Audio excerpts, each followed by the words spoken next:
Hi, welcome to this new tutorial, and I'm Coronado, game editor of INFERNIUM, and this is actually a scene from that game released for PS4, Switch and Steam.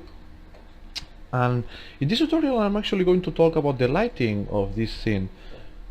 If you do want to know how that scene was done, you can check my other tutorial, which I will link in the description. But in this one I'm going to actually focus in the lighting. So for me, the most important aspect when thinking about the lighting of environment is actually gathering references. It was really easy for this one because I've been in this beach.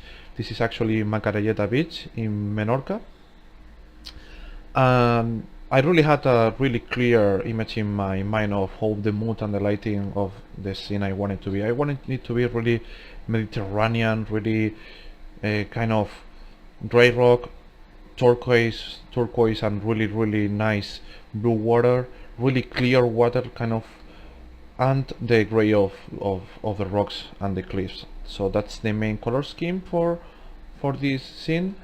And the other thing I really wanted to know is that I didn't want to abuse some fog, but I wanted some fog kind of to separate this cliff from these cliffs here. This is all done in the Unreal Engine, of course. And let's see what happens if I actually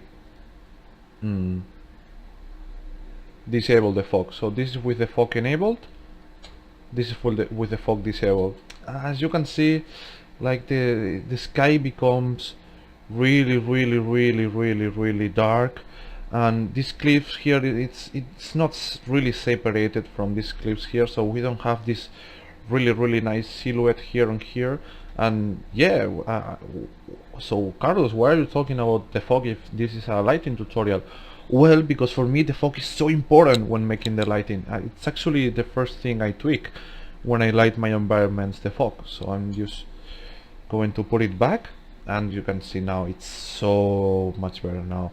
See how the silhouettes and how now we have this sense of of depth and sense of perspective with the fog. So aside from that, we can actually see the light in here, and I'm actually cheating because I'm actually using some point lights to get more light bones in this area. This is just a really dim kind of point light, and if I put them together, I can expand the dim. It's all baked light, so it's all like I would have to build the light, and all my lights are static. Just going to delete those. So yeah, it's like a couple of fake dates here and there. There are no fake lights all here, only in that area. This of course light is done through the sun, and these are just some light shaft effects. If you want to use light shaft, it's really easy. You just grab the sun, and it literally has the sun in Unreal has a enable light shaft occlusions and enable light shaft bloom. So this is with no light shaft, and this is with light shaft. I advise you to really be like use this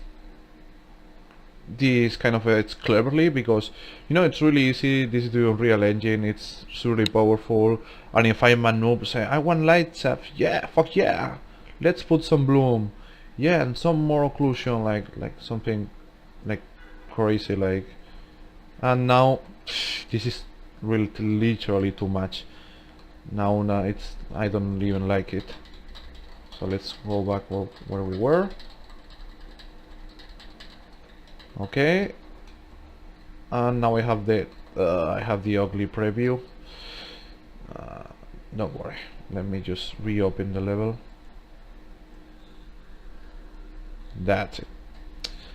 Maybe I have some, yeah, I also have some backlight here. So yeah, this is how the light works. The water shader is a surface shader, so it can actually have shadows in the surface of the water, and not only in the bottom. This is actually a fake lighting effect. It's done through vertex paint. I have another tutorial on it. And let's talk about the lighting here. So it's really simple. It's actually just I think it's static. I'm not sure. It's just a skylight for the backlight here in the rocks, and I think that the sunlight is actually just static. No, stationary. Yeah, but it's stationary with a really nice feature, which is use area shadows for static lighting activate. These are the settings. If you just want to copy them, these are the light shaft, but these are the settings. It's literally just default settings. If you want to copy them, feel free. That's actually a really cool feature. So it's actually done to get really soft sharp shadows in objects that are near, and really soft shadows for shadow casting actors that are far away. And because of that, we don't actually need that much light map resolution. So if we actually take a look at the light map resolution, this is actually the backlighting, boom, you'll see that yeah, everything is blue. I only really have like good light map resolution in the small rocks and the beach itself, and it's not really green, it's kind of bluish, which is good, right? Remember that for light map resolution, what it's really worse is to have these ones red. If we have reds here, like, let me actually put it like this, will be like paceable, but a value like 512, that will be just too much. Maybe for architecture, but definitely not for video games. 64 works great here. And now we are going to the cave, and in the cave we see how everything is green, because I need a little bit more here, but literally when the player is here, it's only these two objects, so there's nothing more. That's why I can afford a little bit more of light map resolution. And yeah, this is how the lighting in the cave and the beach is done.